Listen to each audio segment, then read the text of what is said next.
To know that, thank you. We love to know that God is in the room with us, and everything that we do, we should consider the ways in which we invite the divine in. Whether that is you connecting to your inner truth, how you see and what you call God, the divine, our source of all, higher power. We should always be looking for ways to bring them in. And hopefully, you have felt that as you have been here on the journey with us this week, that you can see that there is something special that happens when we ground ourselves in the who that we are because of who created us.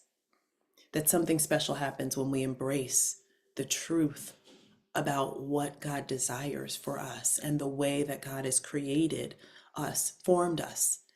Sometimes we experience things in our lives that are really difficult. And I don't know that we will always have the answers for all of them throughout our lifetimes. My hope is that we get to a place where we become so comfortable with trusting in God that regardless of the circumstances or challenges that we go through, we know that we are still kept. We know that we are covered. We know that in some way, what it is that we are going through is giving us preparation for what is to come. We're going to talk about opulence tonight. We're going to talk about being extraordinary. We're going to go back through the journey that we have had over the last several days. But I feel compelled in this moment, and I'm going to follow because I do follow what the leading of the Spirit. I feel compelled to just remind you all of the story of Job. And it's interesting because if you would have asked me this morning if there was a story I was going to talk about, I probably would have said Moses because I don't know about you all, but there are a lot of people talking about Moses right now. And that's for a reason. It is consistent with what God has been saying about what we need in order to be prepared for what is to come. There's a lot of lessons in Moses' story for us to all take in and to embrace. It doesn't mean that we are necessarily emulating who Moses was, but to recognize that the way that God is working in and through us and for the world has a lot to do with the story of Moses and what he was called to do and where the people were being led to. And so there's a lot of synergy there. But in this moment, I want to highlight Job for a second. There are a lot of different ways that you can look at Job's story. And I've heard people preaching from Job's story, in 100 different ways. What really sits with me is this. God trusted Job. And if you look at Job's life, you would say to yourself, really? Because it looks like Job went through a lot of stuff. And then after he went through a lot of stuff, all the loss and all the grief, and then there was more. Then there was attacking his health. And then his friends came and said, well, you must have done something wrong. Like clearly this is you created this, right? It's your fault. Like you need to be responsible. To his partner in life, his wife saying to him, you should just curse God and die. Like this man went through so much. And yet he still trusted God. He still praised God. He still had belief in God. And there was a reconciliation of sorts, right, at the end of his story. However, I have to imagine Job was still like, God, there couldn't have been any other way. Like there couldn't have been any other way. There was no other way through this thing. Like I really needed to be tested this way. You really had to agree, this as the story goes with the adversary to let the adversary come test me. Like that's the proof that you believe that I loved you. But if we think about it, here I am in the room with you talking about the story and Job's faith. And using it to illustrate the truth of what happens when we really trust in God. And he may have never realized all of the why that things happened, or even had the kind of understanding that I think we do when we look at his story from a different perspective and view. But our journeys, our testimonies, our experiences are not just simply for us, they are for others. They're for the other onlookers, the other people who are trying to find faith. They're trying to find the light in the world, and you are that light. So in the same way that Job might have had all sorts of feelings as he was going through his story, we can look at it and say, wow, when I'm in the middle of tests, I can choose to decide, I can choose to remember that God trusts me enough to think I can weather this thing. And that in some way, it's going to be used not just for my growth, but it's going to give God glory. And there are other people, the onlookers, who are going to experience something miraculous from it, just like we are in this moment. I cannot promise you that your road, your path to this life more extraordinary, to your remarkable life, to your new reality, to the life of your dreams, I cannot promise you that there will not be things that trip you up. I cannot promise you that there will not be moments of challenge or test. I cannot promise you that you will understand it all, because I will tell you, I don't always understand it all either, but I know it's worth it. And the other thing that I am holding on to, because I hold on to the words that God says, I sometimes am like, you sure, God? Could you just show me a little bit more proof? Sometimes I just want a little bit more tangibility, you know? But I hold on to what God said. And one of the things that God said to me is that when we heal the things that we have been navigating, when we heal the things that have been a part of our lineage, when we heal the things that our ancestors struggled with and have been a part of our DNA, they have been plaguing our families for a long time, for generations and generations and generations to come, that once we heal it, we will not have to go through it again. And not only will we not have to go through it again, but that our children and the generations that come behind us, our godchildren even, because there's something to say, like when you have people who are around you all the time, even if they don't have your DNA, they really start to have your DNA. Like there's some science behind this. And so the reality is that we are transforming the experience that those who come behind us have. And we, for whatever the reason is, are called to this specific time to do that healing work. And the way we do it, this is the kicker, is that there's not this big, let me transform all of these different things through this potion and stirring these things and all of this stuff. It literally is by you healing yourself,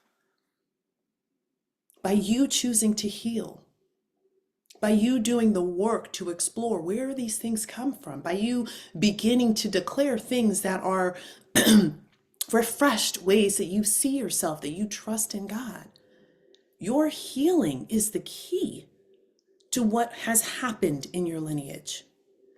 And the more intentional that you can be around looking at yourself, seeing yourself truly, as I talked about on night one, the bigger and the deeper the impact will be. And the coolest thing of it all is, once you do that work and you've created this pathway, and I don't mean to say it in a way that it's like finite, because we will be healing for the rest of our lives, I believe. I think we are always actively healing. But at some point in the journey, as you start to show that actively healing self more to the world, other people heal because of you. Because the truth is that we're reflections of one another. So when you are with me, I reflect back to you who you are.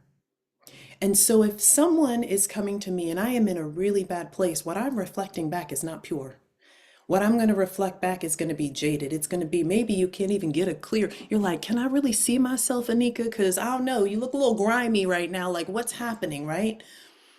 But when we reflect back in pureness to someone else and they can see themselves, it gives them an opportunity to see what they haven't been seeing. It makes me think about what Bridget shared last night, right? Like I say this, but then people are telling me like they miss me. They're letting me know that I matter, that it's a big deal when I'm there, that they trust me. They can count on me. I believe that was one of the words, they can count on me, right? And so this reflection, what she's reflecting back to them and what they're reflecting back to her, gives them some truth. an opportunity to really see themselves because they shared that feedback. She was able to make some really great connections last night and some choices for herself that will allow her to continue to see the who that she really truly is, to see herself fully and truly. This stuff is deep, y'all. And I don't mean in any way to try and say that there's not work here to do, because there's work here to do. There's work here to do. Sending you love right back, Bridget. There's work here to do. But the truth is, there ain't no better kind of work.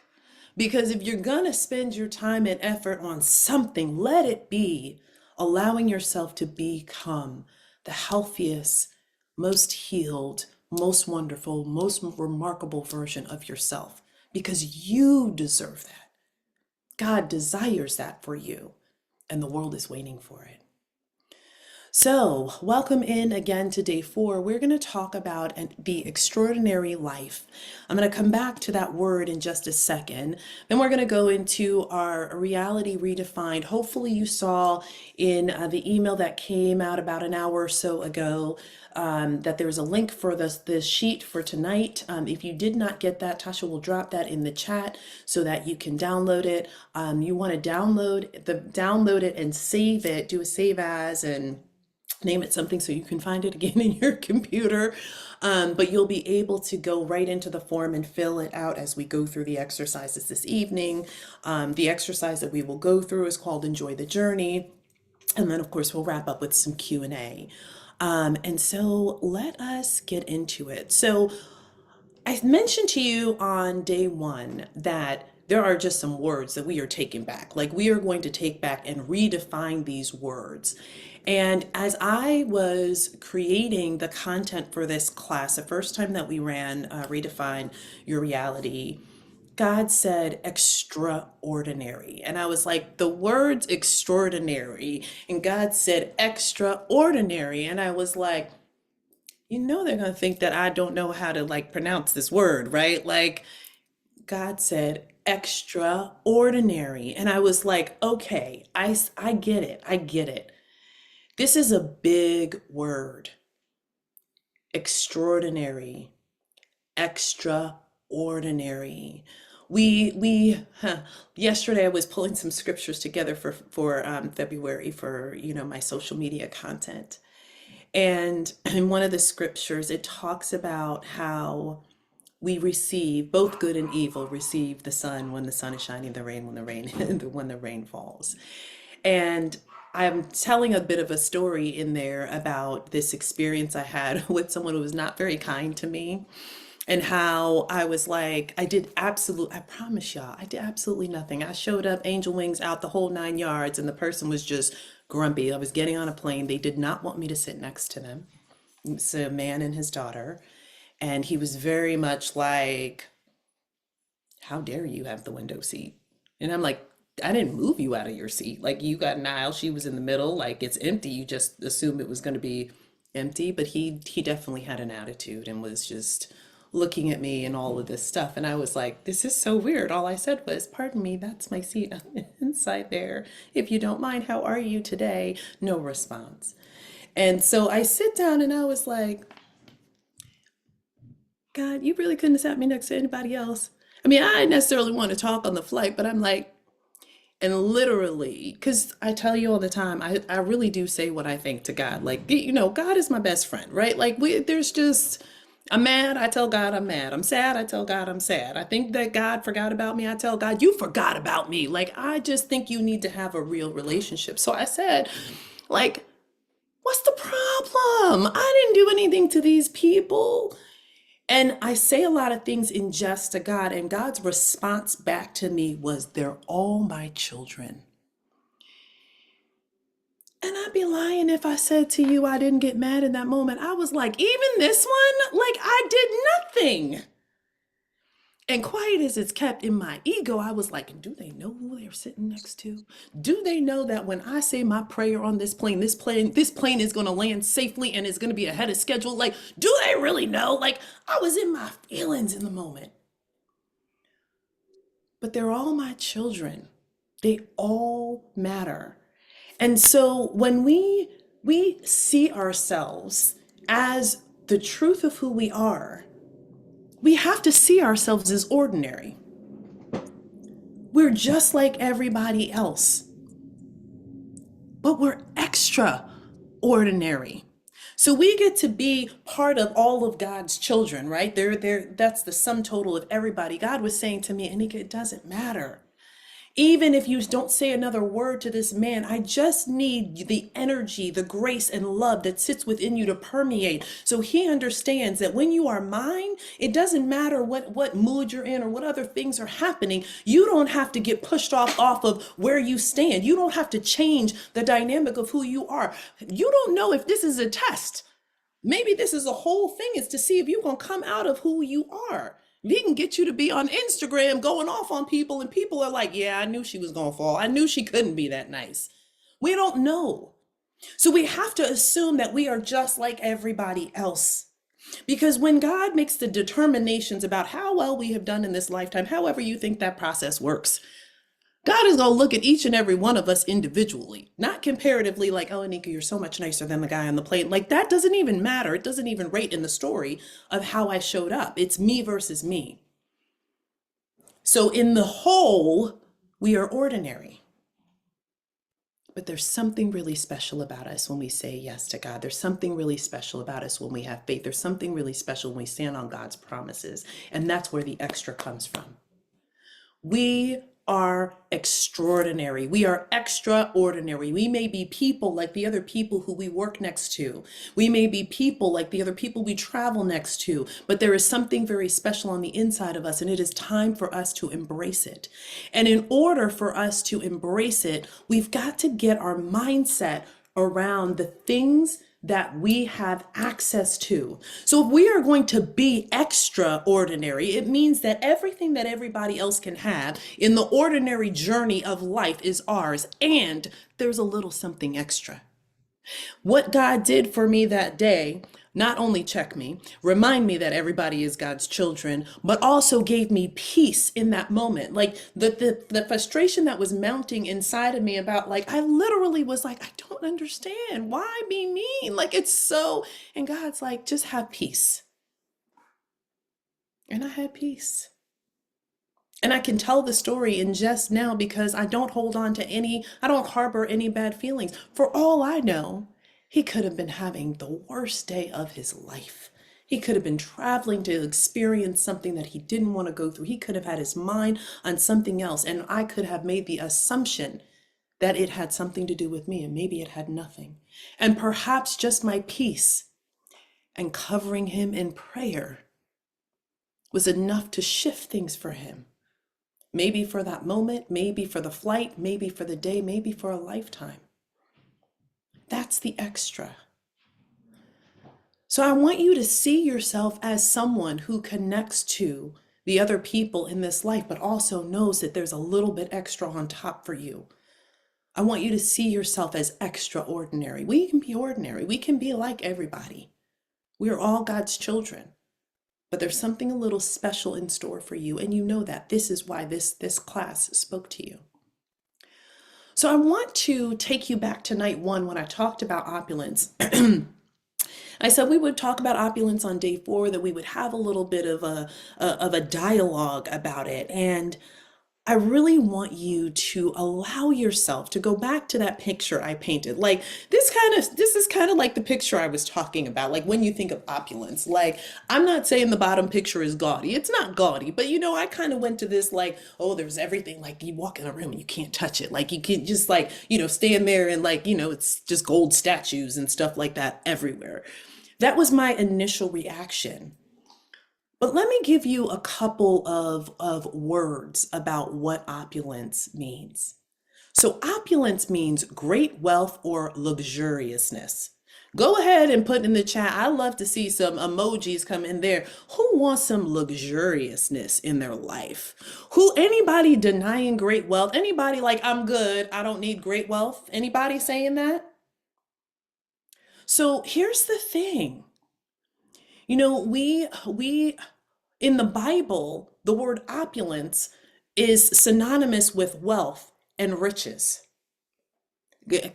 I'm trying to tell you, take some opulence. And then an affluence, abundance, resources, or goods. These are the words that are synonymous with opulence. Why do we have this image of opulence as being something that is for some other people who are not us? Because the Bible talks about wealth and riches. It talks about affluence and abundance and resources and goods. And last time I checked, those are all things we need for our assignments here on earth, aren't they? I know that affluence is different from a word that I really like, which is influence. But guess what? Those two things can be connected. There are some places that you can't go into to have the influence that you need to deliver to people if they don't think you're affluent. I'm not saying it's right. I didn't make those rules, but I'm just saying. Sometimes we have to play by those rules in order to change those rules. And what I would like to do rather than change the rules is change our opinions, our thought process around opulence. Opulence suggests that something is out of reach, but at the core, it's basically abundance. And remember, I talked about abundance on day one. I said that I talked about my word of the year and abundant and how we are abundant because we belong to God and God has access to everything. So we literally, because God says we are worthy, we are abundant.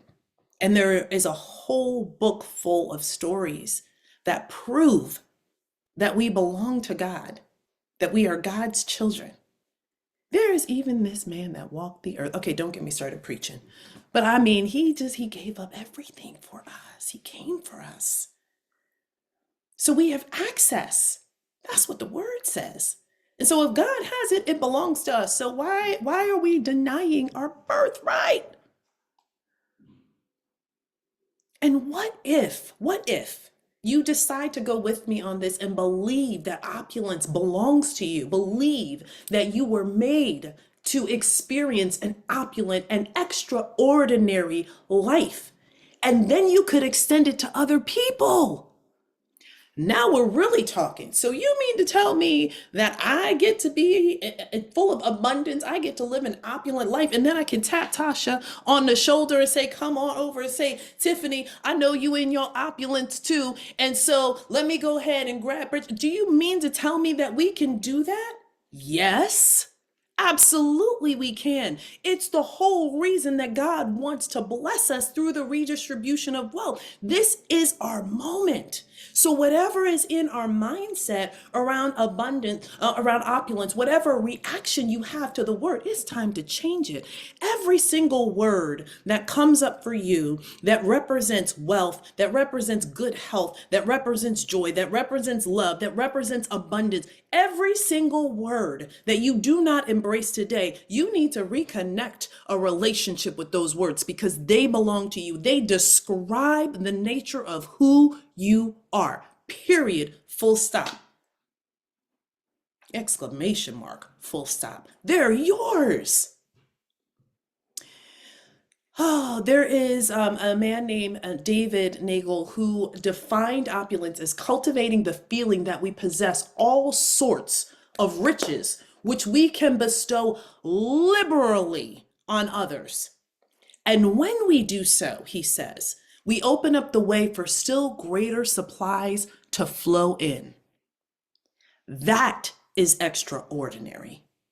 That is extraordinary. You mean we can have all of this and open it up for others and then more will come? It will keep coming? What in the world? That can't possibly be true, Anika. Okay.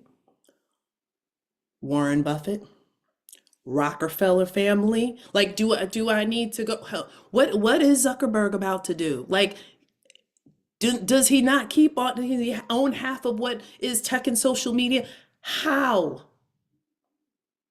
Because there's a belief system there, a belief system that they can have, will have, and more will flow. Like they have decided they are extraordinary.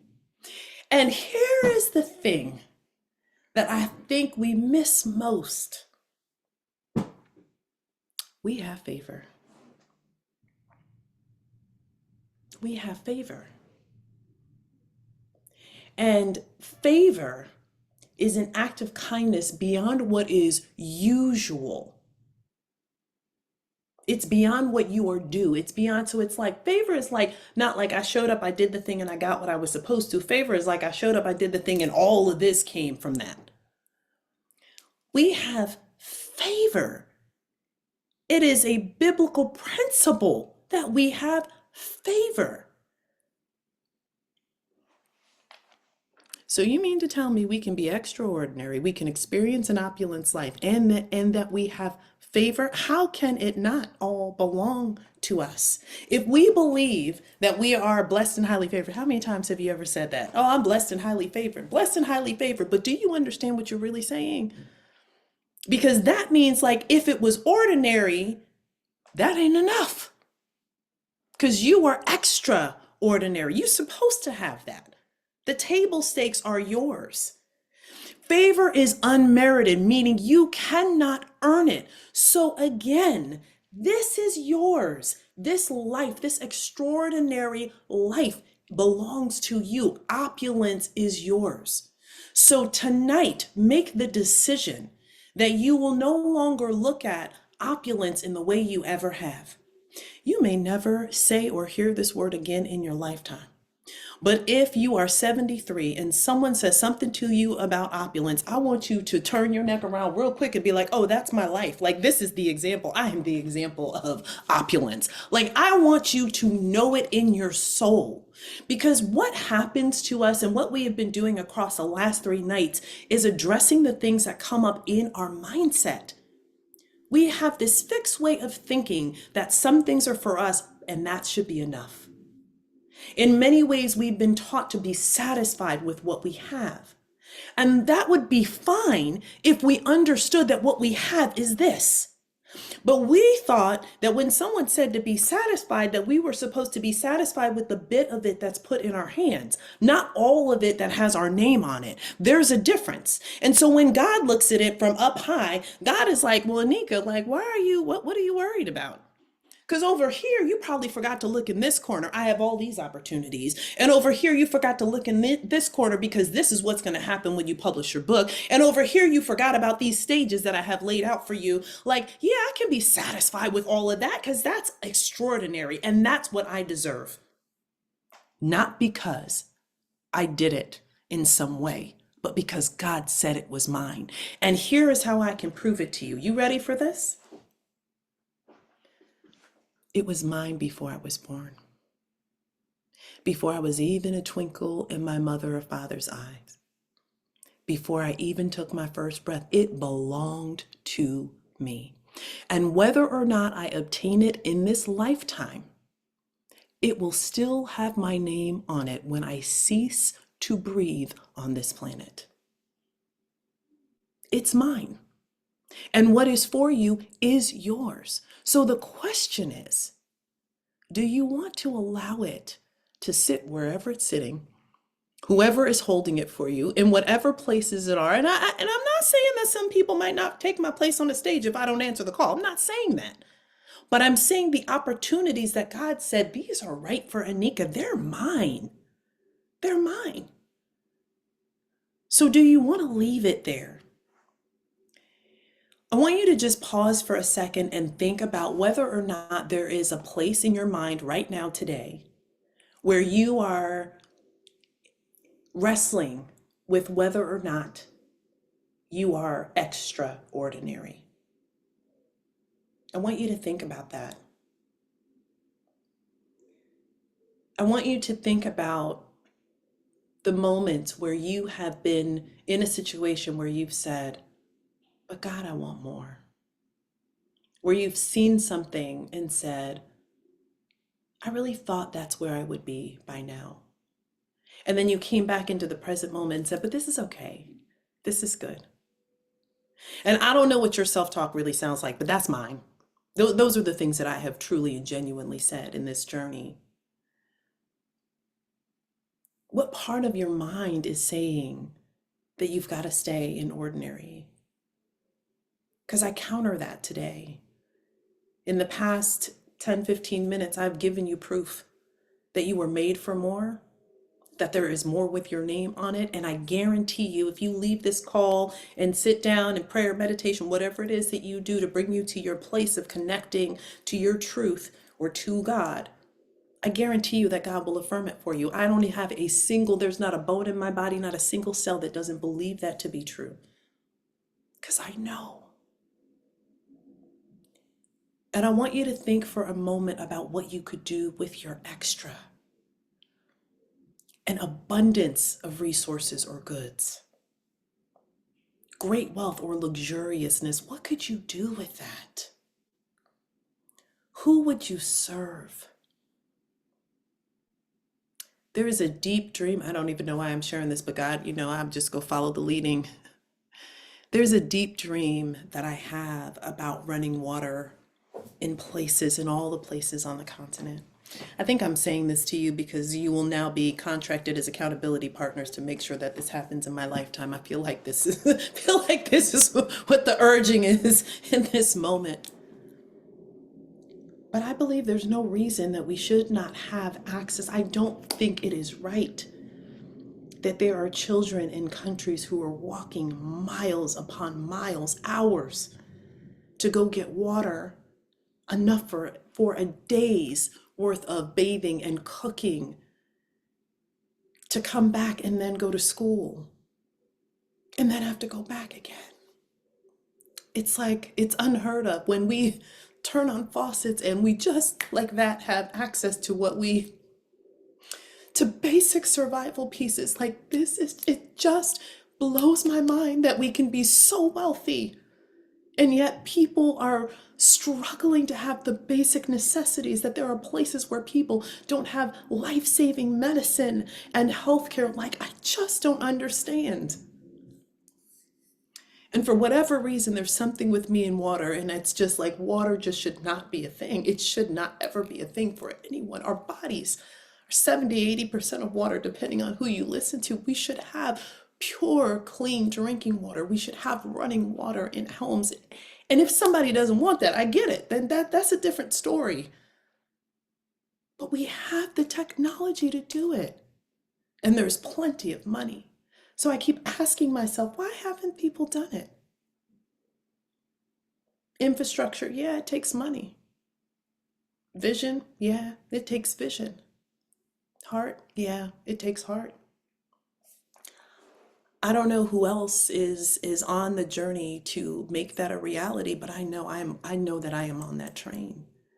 And what I know to be true is that when I think about what I do with my extra, it's really simple for me.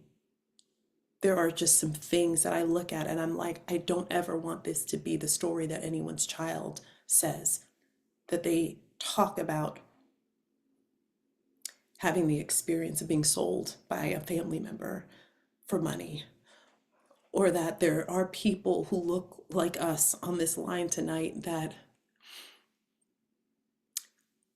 have had so many generations where they have struggled to just have the basic necessities, who don't have the confidence that they have a place to rest their head in their home and know that it is theirs. Where some of us think about like what we could leave as a legacy, and others are like, I want to be able to leave a legacy, but I just want to know that tonight I'm safe. Like there's work to be done. And whatever it is that you are holding on to as some big, bold dreams of things that you want to change in the world, it's why you're here, so that I can say to you in this moment, you can do it if you allow the resources to flow into your life. But as long as you believe that you are not worthy of those things, as long as you believe that there's a reason it shouldn't be in your hands, as long as you believe that there's something else that is standing in the way, it won't come. And if it is true, like I believe that each of us have a unique purpose, skill sets, journey, then I believe there's something about how we do these things that will be different. There are plenty of people who could take their money and go create pathways to have more running water across the continent and other places where they don't have it, but they're not going to do it like I will. And what do I mean like that? I don't care about getting money for it. I want it to be done, period. So other places might come with an idea of generating some kind of revenue and charging people through the nose to be able to have it. What if there was just the opportunity to just do it and there was no cost associated? That's what I believe God can do. And so when you have your vision, when you have your truth, when you know what you can do with your extra, and you think about the changes that can be created in the world, I don't want anybody else to get to it before I do, because what it might cost the people to have that experience is very different. I want God to do it my way. That's what I told God. Like, I think that this is supposed to happen in this way, and it should just be done. Like, it is just a basic human right, a human need. Like, we should just do this. So somehow I have to figure out how to get out of my own way of feeling small, of feeling like, thank you, God, I'm just grateful to have what I have. And know that there is a bigger mission behind whatever it is that I do. That when I serve so that people experience the fullness of God. And whatever flows, I don't even want to look at what's flowing. I just want to know that as things flow, I'm building up to be able to do the things that I want to change in the world. And I think that if all of us get that kind of mindset, we will transform the world as we know it. We will get it to be at a place where we really can experience the truth of what God brought us here to do.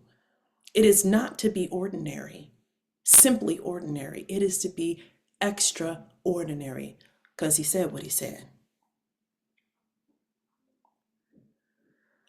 So in order for us to do this, we have to recognize a couple of truths. One, you have to have a full cup to be able to pour into the cup of others. I love it, Tiffany. You got to have a full cup. And a lot of times we pour out when we are empty, but we have to be able to fill up our cups ourselves. And a lot of times when we talk about filling up our cups, we're talking about self-care, we're talking about rest, we're talking about the ways that we take care of ourselves. But let me tell you, the coffers need to be full too. You need to have a flow of abundance to be able to give people from your overflow. It's really hard to give the resources when you barely have enough resource for yourself. And the cool thing is, like, if I have one and God doubles it, then I have two. But if two doesn't fill, then we both are still in scarcity when I divide it up. Here, Tiffany, I'll give you one, I'll keep the other. And when we utilize whatever this resource is, now we're back to the same place. Like, Tasha, can you help us? We have to think differently. And our energy doesn't have to be like people in the world who are trying to generate and hold, generate and hide, generate and store, and not think about anything else. You've heard me say redistribution, because that's what I believe God is doing. It's what I know God is doing. I don't believe it because that's what God told me. So this is where we are. Number two, resources are necessary for us to do our work, to do our assignment. I think you guys get the point, because I really belabored it on the last, I was on my preaching soapbox on the last slide. Knowing who you are is only a part of the assignment, but it's important. You've got to know who you are. And that knowing who you are is what I talked about on the last slide. When you saw me get choked up and teary about the water, it is something about water for me. It's only a part of our assignment, but it helps us to understand why the things that are important to us are important. And when we know that and we use it as a driving force for us, we will keep going. There are times in my entrepreneurial journey where I'm like, whew, Bridget, I'm about to call you and be like, look, is our old company, like, they looking for anybody back in my old function. There are some moments, I'm not coming back, love. I love you, but I'm not coming back. But there are some moments, but we don't have to stray from that if we can come back to, I'm doing this for a purpose. When we ground ourselves in purpose, it will help us keep pushing. Not saying it's always easy, but I am saying it will help us stay on track. The next thing is healing our connection to ourself is the starting point.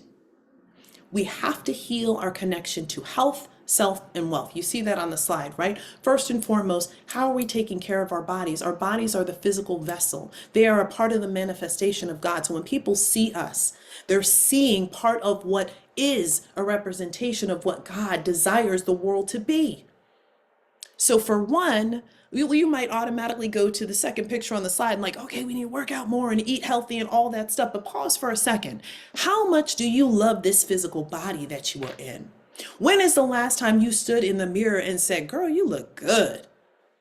How often do you talk to those curves? And if you over here with Anika, I'm like the wings. Like I like to talk about my wings, but I got these things that flap and move. But what about the love for them? I'm like they kind of become endearing. My kids used to laugh. They're like, Mom, when I lost all the weight, all of a sudden, like they became like really really flappy, right? I'm working on them. I got these little rings to exercise to help them go down and stuff like that. But I love this body. And some days we disagree. We disagree about activity. We disagree about food. We disagree about how I feel in the jeans. Some days we disagree. But the healing, the connection is how I got to a place where I can look at myself naked coming out of the shower and say, okay, girl, we get to heal that connection. There are health ailments that we deal with, right? That we navigate. And sometimes those things can be so oppressive. They impact the way we move and how we feel and how we experience life and all of that stuff. And yet healing the connection to our health, the relationship that we have has to come before that thing is ever fully relieved. We have to change our mindset in order for God to move those things on. Healing our relationship to ourselves is listening to your voice. It's advocating for you. It's pouring love into yourself. Healing your connection with wealth is about you knowing that you are deserving, that you have divine favor, that all the things I said to you in the last half hour are true, that they are true about you. Healing the relationship to wealth is the way that you open the door to receive it. What's the block for why all of the abundance I've been talking about since day one is not here? It's our mindset. It's what we believe. When you believe, you open yourself up to opportunities. You speak at moments where you know there's an opening. You are ready to jump on it. I can honestly say last year, if somebody would have came up to me and said, I just created this technology to get running water in homes in places where they don't have it, and I'm just looking for some investors, I'd have been like, that's great. I'm really interested in learning more. But the me who I am today says, I don't know how I'm going to invest, but tell me more about this. Like, I need all of the information and I'm going to get some people together and figure it out. We're going to pray on this. I'm going to call Tasha. We're going to fast. We're going to do all of the things because there's a different mindset when your relationship to wealth changes. I'm not all the way there, but I am healing this thing, and everything that God shows me, I'm like, show me more. What's the next thing? Because I want it out of the way, because what I want more than the dollars in an account somewhere is what I can do with it, the impact that I can make. We need to embrace rest, because in order for us to see, hear, and know what it is that God is calling us to do, where God is directing us to give, where God is directing us to build, what the way in which God wants it to be designed so that it can stand the test of time, that has to come through a rested vessel. So we cannot run on empty. We cannot be pushing ourselves until we only have fumes. We got to have time with God, and we got to have time where we are resting in preparation for what is to come. If any of you have been feeling since the end of last year, especially in the month of January, that you feel run down and tired and you're like, it's only the beginning of the year, know that it is a call to action. Yeah, there's energetic stuff going on, but this is a call to action. God has been telling us you have to rest. Because what is about to happen as we go through the rest of this year is going to be, I don't even have a word that can explain it. I want to say a mezzocola, like it's a mixture of all of these different things, right? There's some stuff happening over here. There's some things happening over here that are really dark. There's some winds happening over here, and things are just moving fast and furious. It's like you're running in a race. But God is saying, if you rest now, you'll be prepared. I can tell you the things, I can speak to you, I can show you what it is I need you to do so that you feel prepared, so that you can keep on running. God wants to remind us that there will be storms that are swirling around us, but we are safest in the eye of the storm. And if we keep our eyes on God, we know we will be okay. It's hard for us to hear that when we are constantly busying ourselves, when we are pushing past our point of rest. That has to shift. If you want to achieve more of what your path to purpose offers you, you have to be in a place where you are embracing rest. There are no two ways about it. No two ways about it. And I want you to know that your overflow could be the spark plug for someone else. That in what you have, what your extra offers, it can be just the seed that someone needs to start their own farm. There's something about just having enough. Think about the times where you have been in those moments.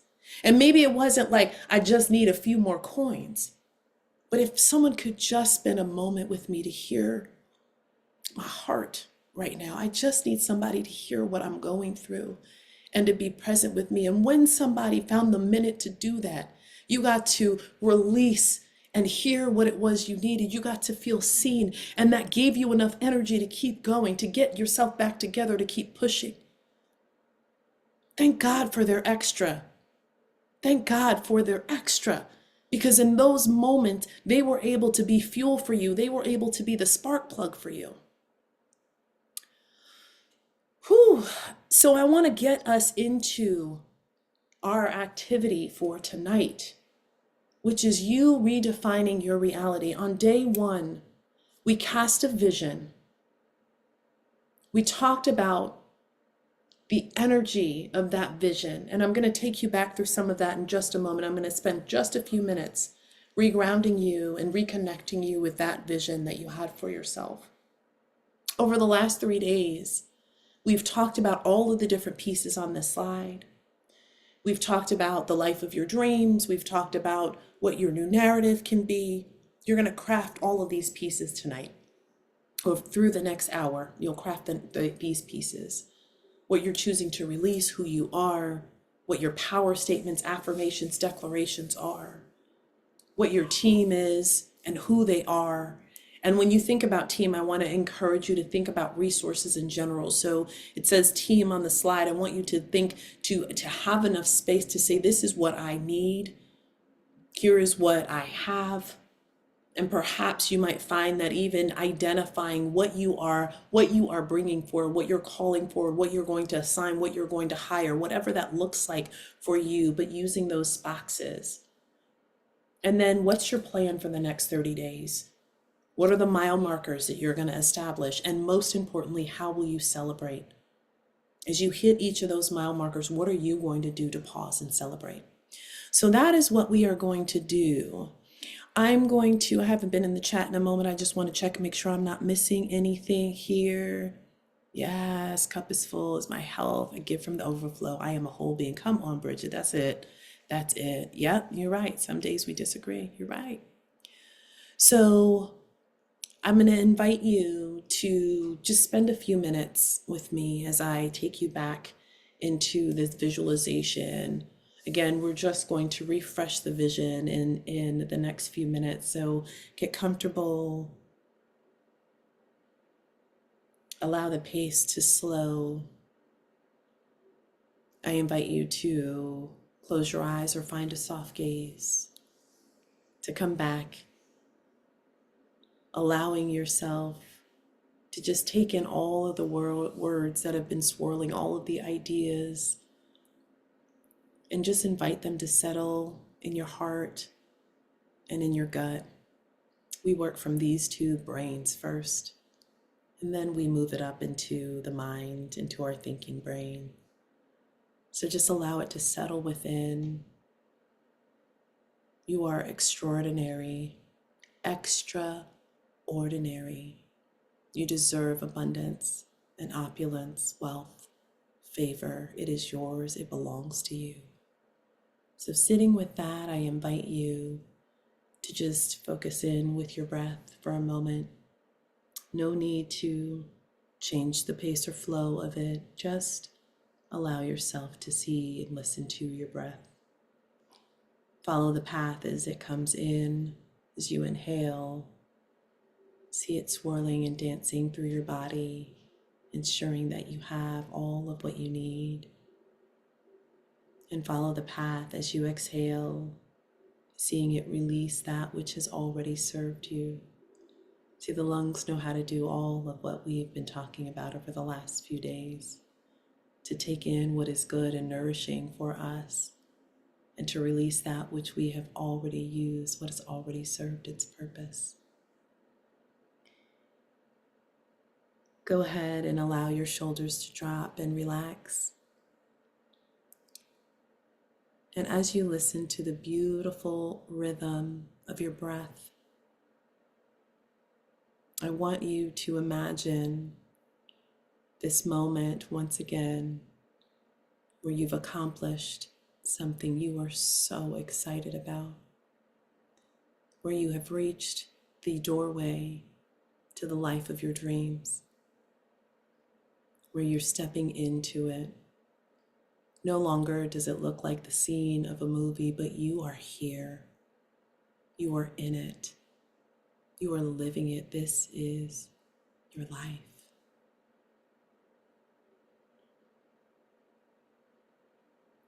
Look around. What do you see?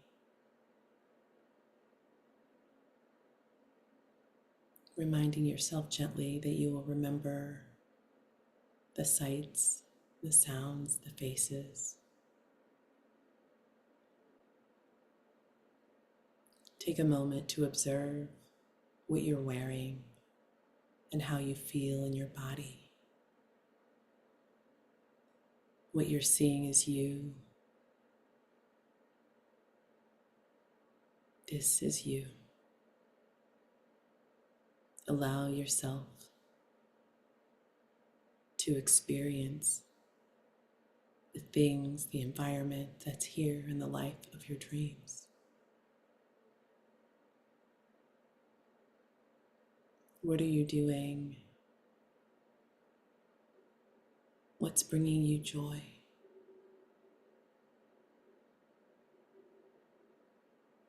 What are you able to teach and to share?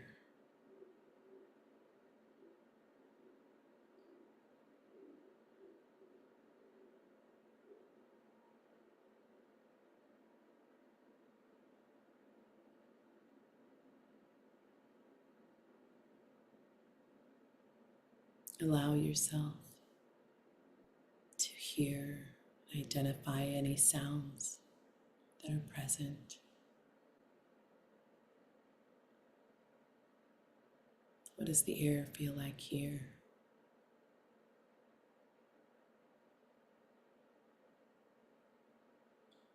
Feel the freedom in your body and the joy. There's no striving here. You simply get to be.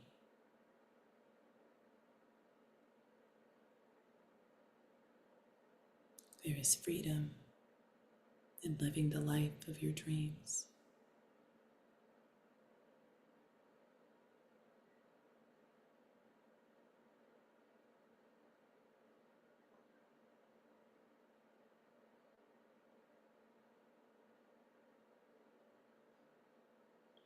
Allow yourself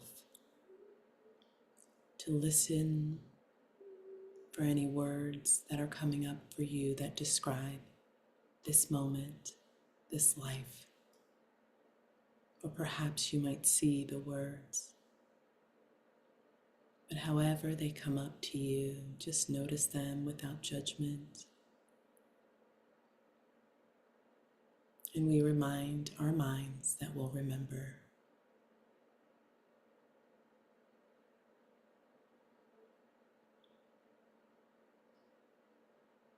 Take another look at the faces in the room. Perhaps some are people you know. Perhaps some represent things that you might need, resources that may be important for this life of your dreams. But notice the faces or what they represent, and you'll remember those as well.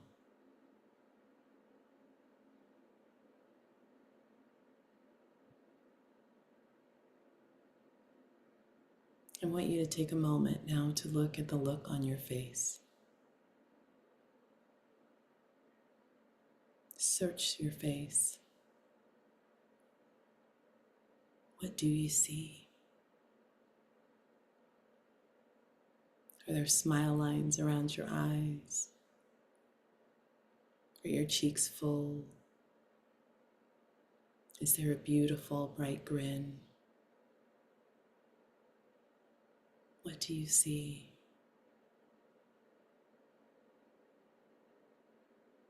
How would you describe it? Capture those words in your heart as well.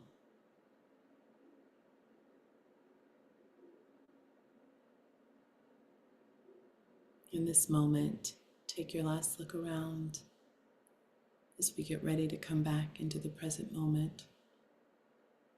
We have such gratitude for being transported back into this vision of the life of our dreams, being able to see it even more clearly, being able to feel it.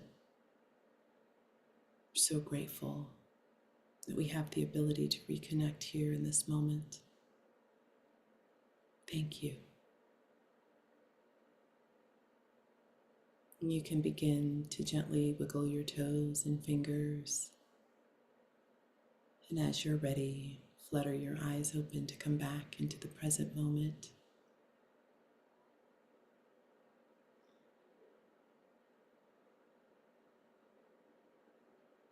I'm going to lead you through some exercises, but before I do, I want to just give you a couple of minutes to capture anything on your form that came up in the visualization so that you don't lose that.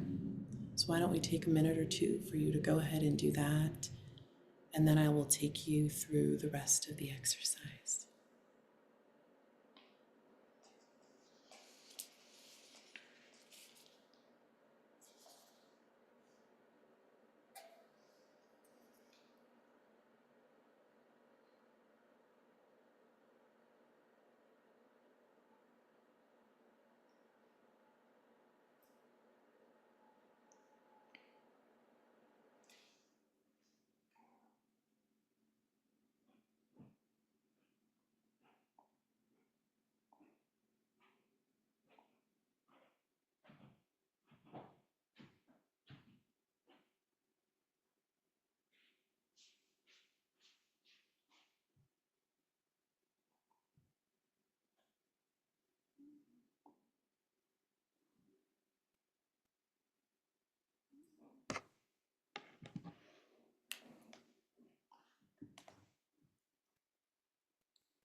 I'll give you about 30 more seconds to wrap up any pieces.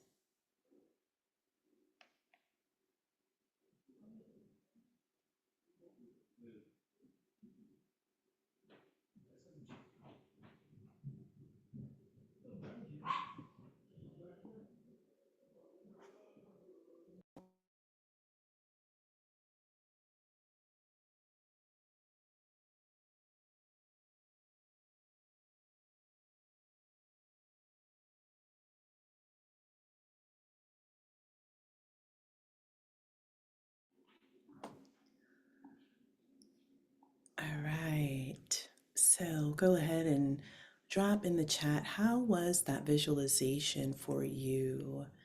Were you able to get back there? I'm curious to see if any of you saw something different. I hope that it was even more opulent than it was the first time, but truly that you got to see yourself and could see the expression on your face. I think that is so powerful. Sometimes when I am in visualization, I'm seeing like myself from the back and I have to like intentionally say, what's my body language saying? Can I get myself to turn around so I can see the expression on my face, and seeing that joy, whew, that's a whole good, easier to access it. Great. And there's this like turning around and seeing your face and seeing your cheeks and all of that. There's something to be said for seeing yourself in the moment and knowing like, ooh, that felt good to me. Like, you know what I mean? Like when you look back at a picture of yourself and you're at a celebration or like you're eating something really good. Tiffany, when I look at pictures from Costa Rica, I don't know if you all knew that Tiffany was in Costa Rica with me. I was on her trip in Costa Rica. We were in Costa Rica together, yet having the most phenomenal vegan food ever in life. It was decadent, right? It was opulent. Maybe not the jungle, but it was opulent. But the food was so good. And if I look back at the pictures, I'm like, I can remember the feeling of being there and sitting outside and, and the warmth and hearing the toucans and all of the pieces. When we can see those pictures, we can come back to it. We can take ourselves back there. And so Tasha said it was amazing. She saw a complete picture and didn't want to leave. And that's the thing. When you can get to that place, it's like it now feels real to you because it is, because that's the thing. We are convinced that this experience that we're having right now is the only part of reality that exists. And I'm just here to tell you that ain't really true. There is a lot more. And I believe that as we continue to allow ourselves to become more expansive in how we think about things, that we'll recognize that what we are visualizing is a lot less than a dream and more of like seeing what is to be. And that can be very powerful if you choose to see it that way. So I want to go ahead and take you back into our roadmap. That is what I call this page, our reality redefined. And first and foremost, I meant to say this earlier when I brought you to this slide, but this looks a lot, this is like this process of where we have been is a lot like what we do in life, right? So across the past 3 nights, you've been writing notes, you had your workbook, and you wrote different things in different pages, you journaled. Hopefully you did some of your own journaling. And what happens is we get these downloads, we get these ideas, we get, we have these like moments of clarity, and we put things in all different places and it's scattered. Instead of bringing it all back together, rarely do we take it all and put it in one place so we can remember all of the things we thought, we said, we desired. And my goal for you tonight is to leave here knowing that whatever it is that you captured across the last 4 days is on this page. The things that you know you need in order to allow yourself to say yes to the journey to the life of your dreams, that it is here for you in one place, so that you can pin it up, that you can put it in your journal, wherever it works for you, but that you will give yourself the opportunity to build into this vision. And whatever space is left white at the end of your writing or typing in here will leave space for you to add into it. Because again, you can always make a new decision. You can always add more to it, right? So let's go ahead and get started. I want to invite you to grab your workbook pages, refresh your memory, but I want to talk about a couple of things and encourage you to put them on the page. So first and foremost, you've noticed that in the middle of your sheet, it says who I am. As we've gone through the last 4 days, there have been moments for you where part of who you are is coming up. And we've talked a lot about purpose. And as I've told you different stories and shared some different thoughts with you and triggered ideas to come forward, you have been thinking about this, who you are and who you desire to be, who you are being for this life, for this journey. And I want you to take a moment and capture some notes for yourself in the center of the page, because you are at the center of this all. This whole roadmap is about helping you get to where it is that you desire to go, that is aligned with your path to purpose, based on what you know here, now, and today. So we expect it to emerge and evolve. We expect to be able to iterate as we go. But in this moment, who are you? With your who are you, I'd love for you to begin to explore in the top left corner what the life of your dreams looks like. So you added some pieces in from the visualization, and now you can add some more pieces in. What I think might help you is to define what the life of your dreams is. How would you define it? So if you and I were sitting across the table from each other having a cup of coffee, what would you tell me about the life of your dreams? Go ahead and capture that on your page. Try to incorporate feeling words because feelings help us come back to the moment of why it matters and what it means. And remember, we want it to be congruent. So, how do you make it believable for you? So, go ahead and capture those thoughts.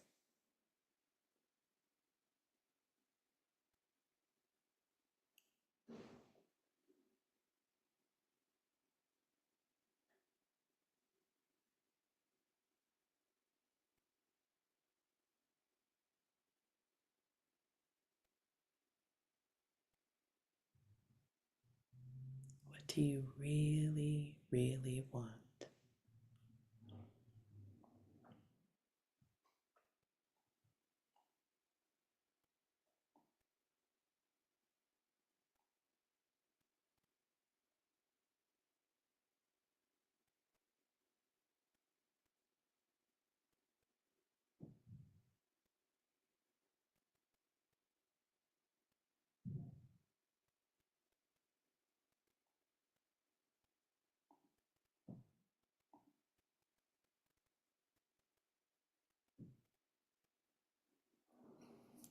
So, now let us look at the truth of who we are.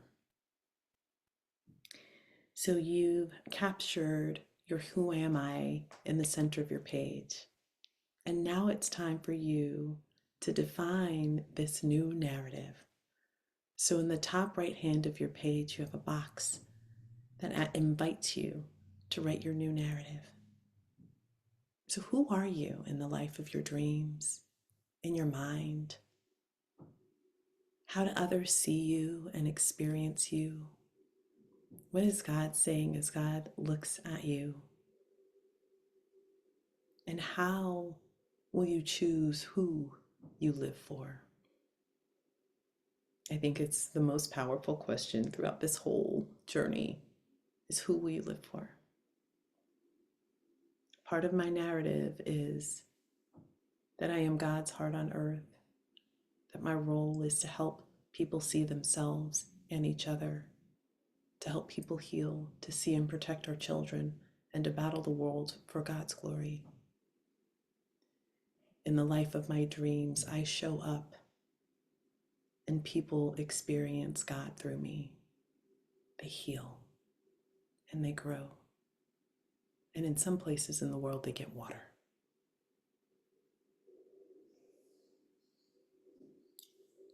And for some, they will love that we have the opportunity to share light together, share journey together. And for some, they may not, and that is okay.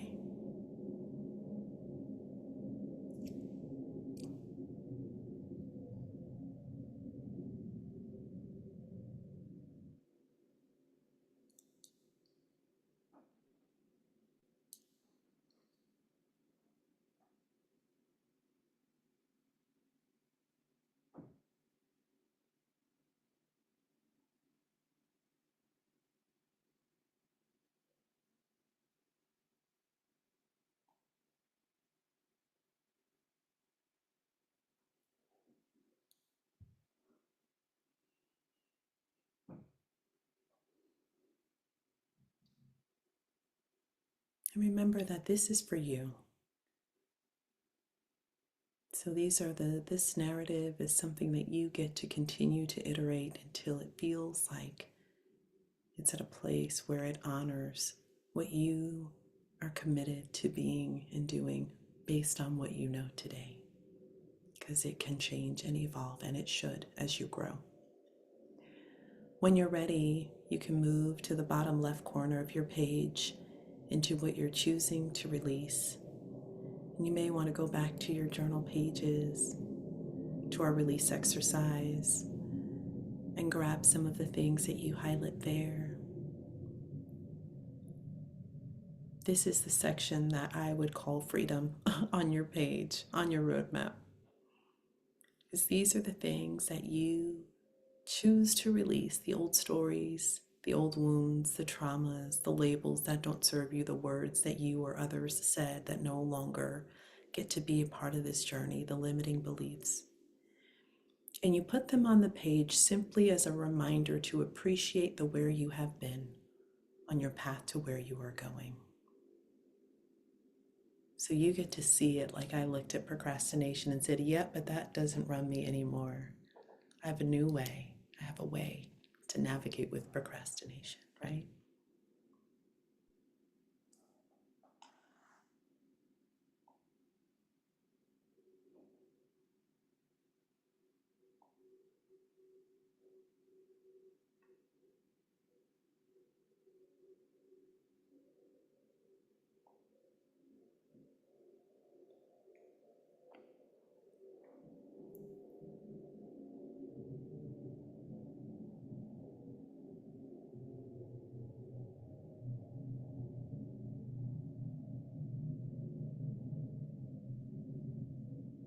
So now let's move into our next section, our power statements. This is such a powerful exercise for us. What are we declaring?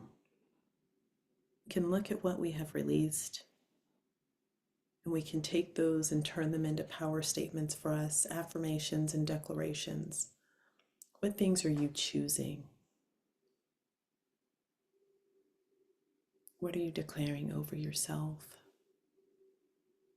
What do you want to remember about why you deserve to live this life of your dreams?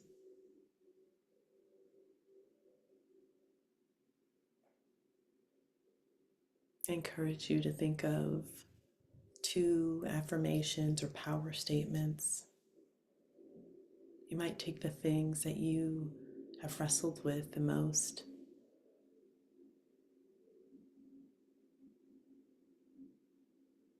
I had an affirmation I shared about being an angel investor the other day, but one that said that I am abundant, and I carried it into the next season. As I told you, I change my affirmations usually twice a year, sometimes a little more, and I carried into the next season. And now it's my word of the year.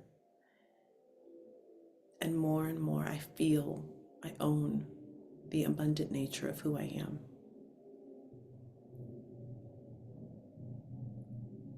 There's power in your words.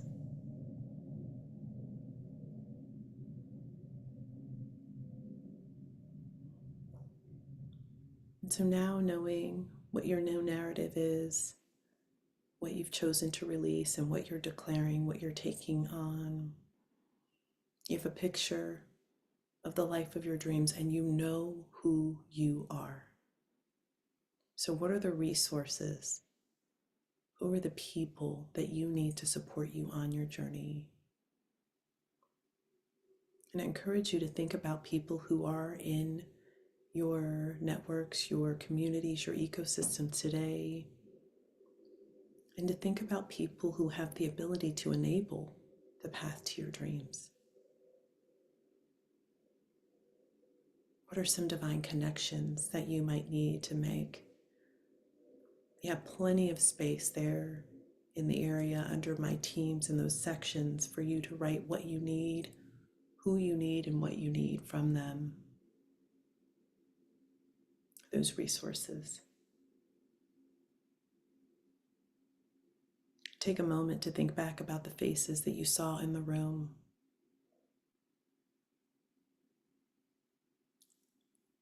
What do those faces represent? Who are those people? And capture that here on your page.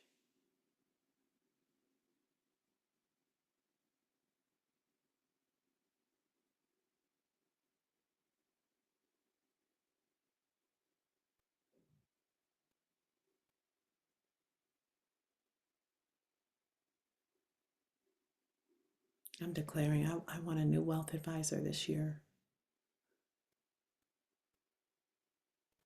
It just came up for me in this very moment. A new wealth advisor sees things a little differently. These are tools, resources that will support you on your path, hold you accountable, and enable you to get to the life of your dreams.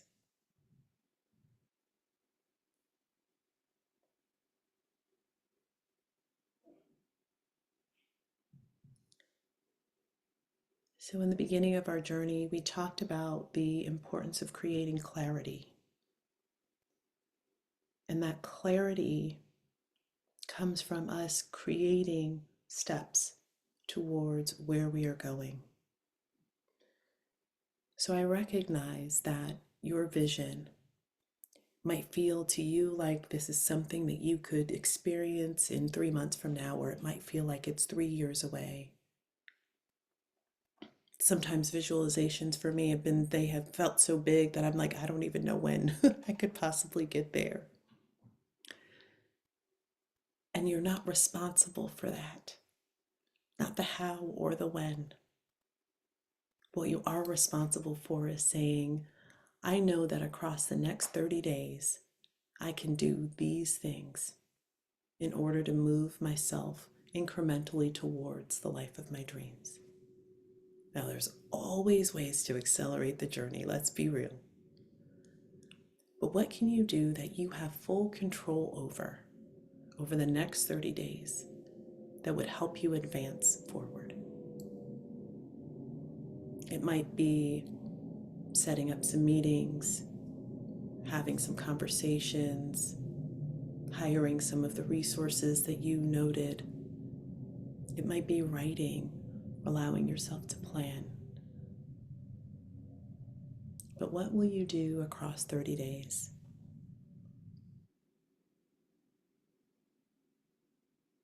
And try not to make it so big. You want something that is really, truly congruent, that you're like, I definitely can do this in 30 days. That pulls you forward, but at the same time, you know that you can deliver. It challenges you, requires you to release, but you know you can.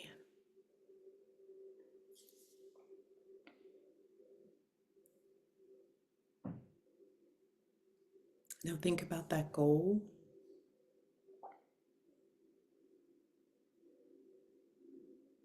And what are the milestones, the mile markers that will help you to know you're on your path?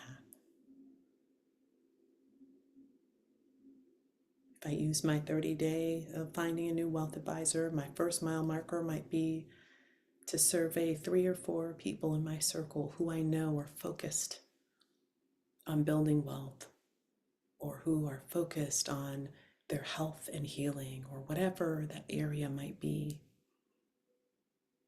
And then to make a decision to hire somebody in that time frame, or to enroll in a program, or find a nutritionist, or whatever the things might be for you. 2 mile markers that will help you to know that you are on track.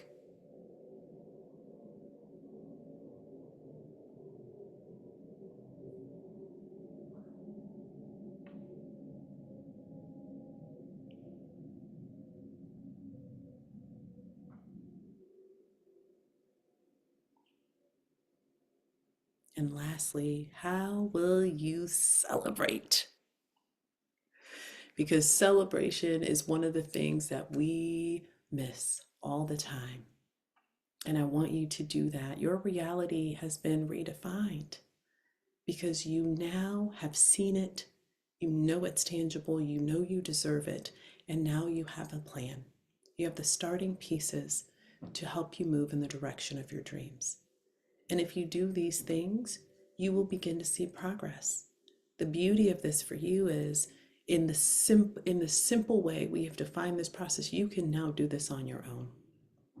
Today is the 23rd of January. On February 23rd, come back, celebrate. On the 24th of February, go back to the visualization of the life of your dreams, and then look at your narrative. Have you released what you said you were going to release? Have you made some advancements in the way that you feel in your body using your power statements? Did you connect with the resources and how do they enable you to hit your goals and achieve the mile markers? And was the celebration good enough, or do you need to do something even better in February? And you continue the process.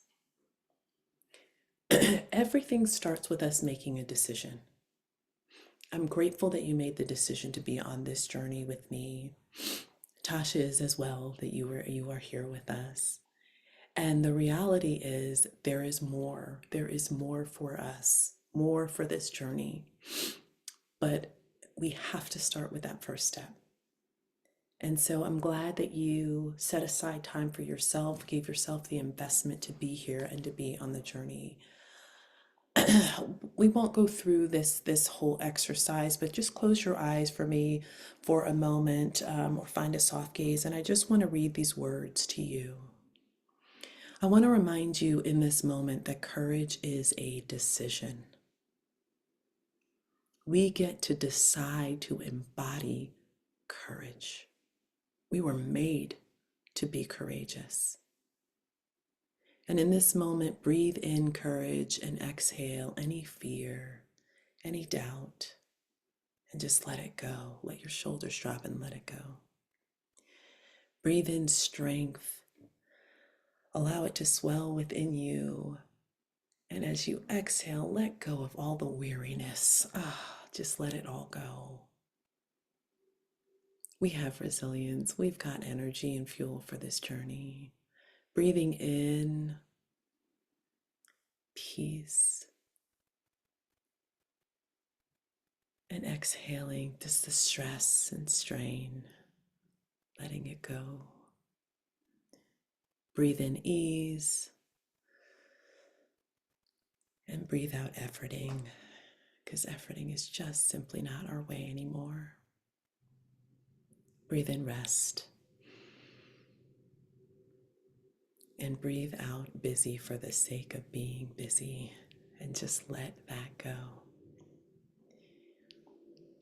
With that, we have some time for Q&A. I know we're close to the end of the hour, our time together. I am happy to stay on to answer any questions you have. Before you go, I do have an ask of you that you would take the masterclass survey. The QR code is here on the screen. So if you don't mind, snap that. It will just take you a few minutes to go through the survey. We really appreciate your candid feedback. My goal is always to continue to grow and expand the programs that we do, so that they really truly are in service of what you need. So appreciate the candid feedback.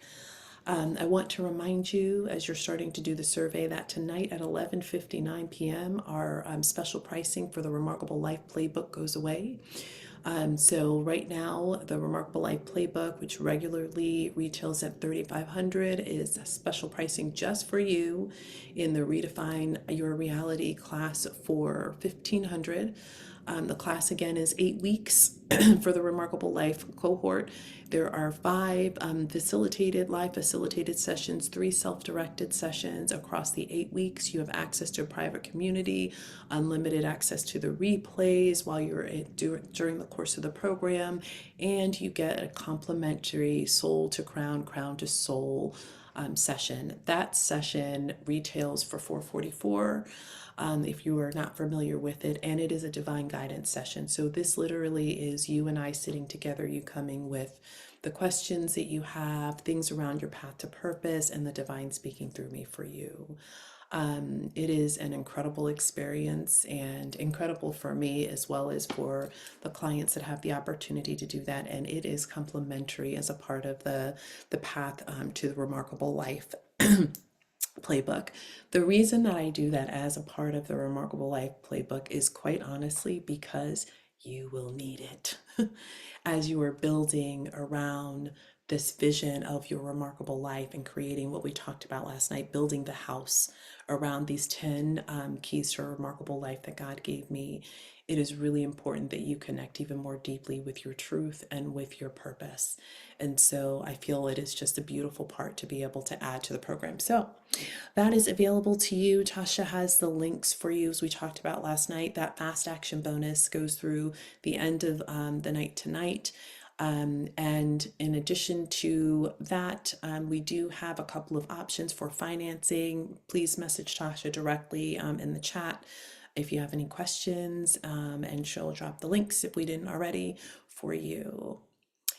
And we will go to our Q&A. I'm going to open up for that. And while I do that, I will throw up on the screen if you would like to connect. I just started a Patreon today. I'm so excited about launching that. What's really cool about this Patreon, a little bit different than the other things that I offer, there is a community there called Divine Musings. And what we are doing in Divine Musings is that they will be the snippets of what God downloads to me. So for people who decide that they want to be a part of that community, it will be a place where as God leads something through me, it will go there first. And so I'm really excited about being able to share the things that God says to me about what's going on in the world, and also reminding us of who we are through Patreon. So you can grab that link. And then in the middle on the screen is our insider link. And this is access, of course, to our newsletter and all of our, events and all of those things. I am anti-spamming because Tasha can tell you my email is always overly full. So you get about an email a week from me. I do a newsletter. It has pretty much all of the information in there. I can't say I'll never send you anything more than that, but what you got in preparation for this class is not the way that I typically roll. That is for you to remember to come show up at the class, but that is a lot of emails. So we don't do that stuff on a regular basis. So just know if you decide to be an insider that you'll have access to the things that will be most interesting to you. And then I will pop up at the very end after Q&A our link to schedule a discovery call if you are interested and would love to have more time to learn about the other things that I do. I'm more than happy to do that, but I want to give you some space for Q&A. So with that, I'm going to stop sharing for the moment. I'll come back and I can throw up the link later for the discovery call, but I just want to see your faces or your squares on the screen as we go into any Q&A questions that you have. So what is on your mind that we haven't talked about, that I haven't answered, or that I could deliver to you in service of your journey to